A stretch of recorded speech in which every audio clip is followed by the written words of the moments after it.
అసలు ఒకరైతే కుటుంబాన్ని చూసి ఆ అమ్మాయికి సంబంధం చేశారు. ఇప్పుడు ఆ అబ్బాయి ఎలా ఉంటాడంటే బాగానే ఉంటాడు ఉండడం, కానీ అదో రకం అన్నట్టుగా అయిపోయాడు. ఆ అమ్మాయికి అబ్బాయికి పడకుండా అయిపోయింది. మరి అంటే వాళ్ళు పెద్దవాళ్ళు అయితే అన్ని ఆలోచించే చేశారు, మంచిగా ఉండాలనే చేస్తారు ఎవరైనా.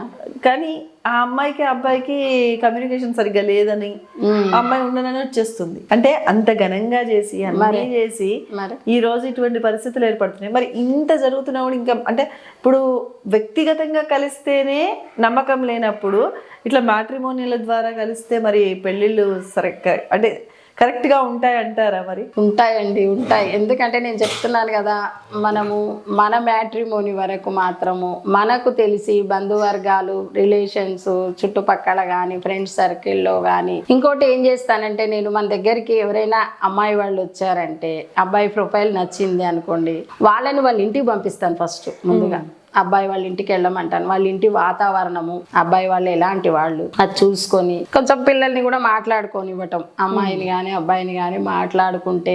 ఇప్పుడు ఎందుకంటే ఇప్పుడు అమ్మాయి పిల్లలు మాట్లాడుకుంటేనే వాళ్ళ విషయాలు కొంచెం వాళ్ళకి అర్థమవుతాయి. అలా మాట్లాడుకుంటే పిల్లలకు అర్థమవుతుంది. పేరెంట్స్ వెళ్ళారనుకోండి, వాళ్ళ గురించి వాళ్ళ ఇంటి వాతావరణము అదంతా తెలుస్తుంది. తెలిసిన తర్వాతనే మీరు మీ అమ్మాయిని చూపించండి అని చెప్తాను వాళ్ళకి.